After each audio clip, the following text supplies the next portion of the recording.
திருவாரூரில் பாரதிய ஜனதா கட்சியின் சார்பாக பஹல்காமில் பயங்கரவாத தாக்குதலில் உயிரிழந்தவர்களுக்கு திருவாரூர் பாஜக சார்பில் அகல் விளக்கு மோட்ச தீபம் ஏற்றி மௌன அஞ்சலி செலுத்தப்பட்டது.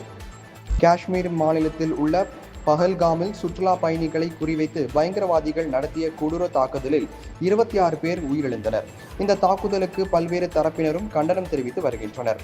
இந்நிலையில் திருவாரூர் பழைய பேருந்து நிலையம் அருகே பாஜக மற்றும் இந்து அமைப்பின் சார்பில் பயங்கரவாத தாக்குதலில் உயிரிழந்தவர்களுக்கு மோட்ச தீபம் ஏற்றியும் கைகளில் மெழுகுவர்த்தி ஏந்தியும் மௌன அஞ்சலி செலுத்தப்பட்டது. இதேபோல் திருப்பூர் தெற்கு மாவட்ட காங்கிரஸ் கட்சி சார்பில் தாராபுரம் காந்தி சிலை முன்பு இறந்தவர்களின் புகைப்படத்திற்கு மௌன அஞ்சலி செலுத்தப்பட்டது. இதில் முன்னாள் சட்டமன்ற உறுப்பினர் காளிமுத்து, காங்கிரஸ் நகர தலைவர் குறிஞ்சி செந்தில்குமார் உட்பட 50க்கும் மேற்பட்டோர் கலந்து கொண்டனர்.